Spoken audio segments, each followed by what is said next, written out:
बिस्मिल्लाहिर्रहमानिर्रहीम। हम क्लास 7 का यूनिट नंबर 3 डेसिमल नंबर्स कर रहे हैं और इसका आज पेज नंबर 37, 38, 39, 40 तक की हमने अंडरस्टैंडिंग करनी है कि किस तरह से हम इसे सॉल्व करेंगे। Conversion of decimal number into percentage. सबसे फर्स्ट टॉपिक जो यहाँ पे गिवन है वो है conversion of decimal numbers into percentage. जब हमें डेसिमल नंबर्स गिवन होते हैं तो हमने उन्हें परसेंटेज में कन्वर्ट कैसे करना होता है। अब यहाँ सबसे पहले उन्होंने दिया एक्सप्रेस 0.95 एज परसेंटेज, मतलब हमने इसे परसेंटेज में चेंज करना है। हम यहाँ पे लिखेंगे 0.95।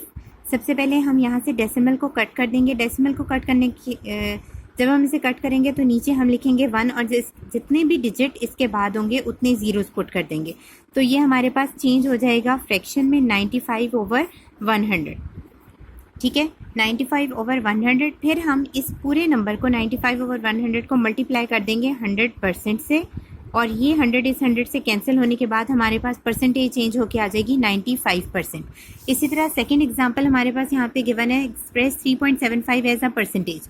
ठीक है, तो यहाँ पे भी 3.75 जो हमारे पास गिवन है 3.75। हम सबसे पहले डेसिमल को कट करेंगे, नीचे 1 आके उसके बाद 75 2 डिजिट से ना आगे, तो हमारे पास 2 ज़ीरोज़ आ जाएंगे। फिर ये हमारे पास चेंज हो जाएगी फ्रैक्शन 375/1000, और हम इसको भी अगेन मल्टीप्लाई कर देंगे 100% से। 100 से कैंसिल आउट हो जाएगा और हमारे पास रह जाएगा 375%। ये था हमारे पास conversion of decimal numbers into percentages. उसके बाद नेक्स्ट टॉपिक आपके पास है conversion of decimal numbers into fractions. अब डेसिमल नंबर्स हैं, हमने उसको फ्रैक्शन में चेंज करना है।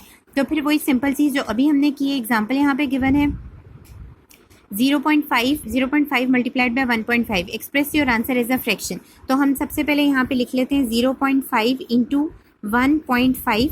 सबसे पहले क्या होगा, डेसिमल कट करके हम यहाँ पे 1 लिखेंगे, इसके बाद 1 डिजिट है तो यहाँ पे 1 0 आ जाएगा। इसी तरह से ये डेसिमल कट करके 1 लिखेंगे और इसके बाद 1 डिजिट है तो नीचे 1 0 आ जाएगा। नेक्स्ट अब आपके पास क्या आ जाएगा, 5 मल्टीप्लाइड बाय 15, और यहाँ आ जाएगा 10 मल्टीप्लाइड बाय 10। तो 5 मल्टीप्लाइड बाय 15 हमारे पास आते हैं 75/10 10s are 100। ठीक है जी, और हमने इसको चेंज करना था फ्रैक्शन में, तो हमारे पास आंसर आ रहा है 75/100। सिंपलेस्ट फॉर्म में करेंगे तो 25 3s are 75 और 25 4s are 100। तो यहाँ आंसर हमारे पास आ जाएगा 3/4। नेक्स्ट टॉपिक हमारे पास जो है वो हमारे पास, बल्कि इससे पहले यहाँ पे यहाँ पेज नंबर 38 पे गिवन है ये सारी डेसिमल नंबर्स को उन्होंने फ्रैक्शंस में चेंज किया हुआ है। ये इंपॉर्टेंट है, इसको भी आप एक दफ़ा रिवाइज कर लीजिएगा।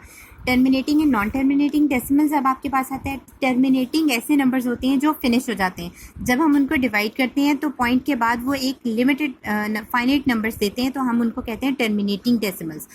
और जो फ्रैक्शन जिस फ्रैक्शन को हम डिवाइड करें और यहाँ पे उसके ऑनवर्ड आंसर, जैसे यहाँ पे देखें आप तो 0.33333 and so on up to 33 same आपके पास वो डिजिट्स दे रहे हैं, तो ये नॉन टर्मिनेटिंग डेसिमल्स होते हैं। ऐसे नंबर्स जिनको हम डिवाइड करते हैं तो डेसिमल के बाद उसका आंसर फिनिश नहीं होता, ऐसे नंबर्स को हम नॉन टर्मिनेटिंग डेसिमल्स कहते हैं, और जो फिनिश हो जाते हैं वो टर्मिनेटिंग होते हैं। तो यहाँ पे अब हम एक इसकी एग्जाम्पल ले लेते हैं, जिस तरह 1 डिवाइडेड बाय 1, सपोज हम कर रहे हैं कि टर्मिनेटिंग डेसिमल्स के लिए एग्जांपल हम यूज़ कर रहे हैं 1 डिवाइडेड बाय 2। ठीक है, तो अब हम यहाँ पे क्या करेंगे, 1 डिवाइडेड बाय 2।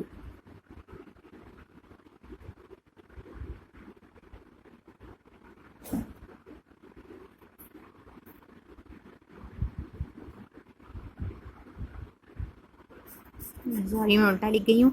यहाँ पे हम ऐसे लिखेंगे 1 डिवाइडेड बाय 2। ऊपर वाला नंबर हमेशा अंदर होता है, दूसरा बाहर होता है। फिर हम यहाँ पे लिखेंगे पॉइंट, चूँकि 1 2 से छोटा है इसे हम डेसिमल लगा के 0 पुट करेंगे, और फिर 2 5s are 10। ठीक है, तो 1.2 हमारे पास आंसर आ रहा है 0.5। यहाँ पे चूँकि रिमाइंडर 0 आ गया तो ये हमें आंसर दे रहा है 0.5, और 0.5 जो है यहाँ पे हमारे पास टर्मिनेटिंग डेसिमल है, मतलब ये एक ख़ास पॉइंट पे आके फिनिश हो जाते हैं। ठीक है, इसी तरह इसकी एग्जांपल्स यहाँ पे दी हुई हैं। 1.2 का है 0.5, 1/4 का है 0.25, 1/8 का है 0.125। इसी तरह ये सारी एग्जांपल्स जो हैं ये टर्मिनेटिंग डेसिमल्स की हैं। अब हम इसी तरह से नॉन टर्मिनेटिंग डेसिमल्स को देख लेते हैं। नॉन टर्मिनेटिंग डेसिमल्स में हम यहाँ पे लिखेंगे 1/3। ठीक है जी, अब हम क्या करेंगे, 1 को अंदर रखेंगे, 3 को बाहर रखेंगे। फिर ये चूँकि 1 3 से छोटा है, इसे हम 0 पॉइंट लगा के यहाँ 0 लिख देंगे। फिर 3 3s are क्या आ जाएगा हमारे पास 9, 10 - 9 रिमाइंडर 1 आ जाएगा। और चूंकि हम डेसिमल लगा चुके हैं एक और 0 पुट कर सकते हैं, फिर 3 3 9।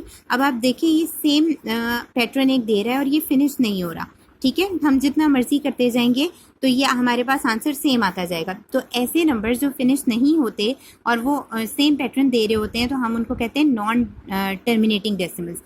लेकिन सेम पैटर्न देना ज़रूरी भी नहीं है, ये डिफरेंट पैटर्न दे भी सकते हैं। बस ये है कि यहाँ पे जो रिमाइंडर है वो 0 नहीं आना चाहिए, रिमाइंडर 0 के अलावा कुछ भी आता रहे और ये यहाँ पे फिनिश ना हो, तो ऐसे नंबर्स को हम नॉन टर्मिनेटिंग डेसिमल्स कहते हैं, ठीक है। सो यहाँ पे आपके पास डेफिनेशन भी गिवन है, decimal numbers with an infinite number of digit after the decimal point are known as non terminating decimal numbers. ये डेफिनेशन आप लोगों ने लर्न कर लेनी है। और टर्मिनेटिंग की है, terminating decimals are decimals that have a finite number of digits after the decimal point. तो ये आपके पास टर्मिनेटिंग और नॉन टर्मिनेटिंग के अकॉर्डिंग सारा था। यहाँ पे कुछ एग्जांपल्स गिवन है, ये सब आप एक दफ़ा से देख लीजिएगा।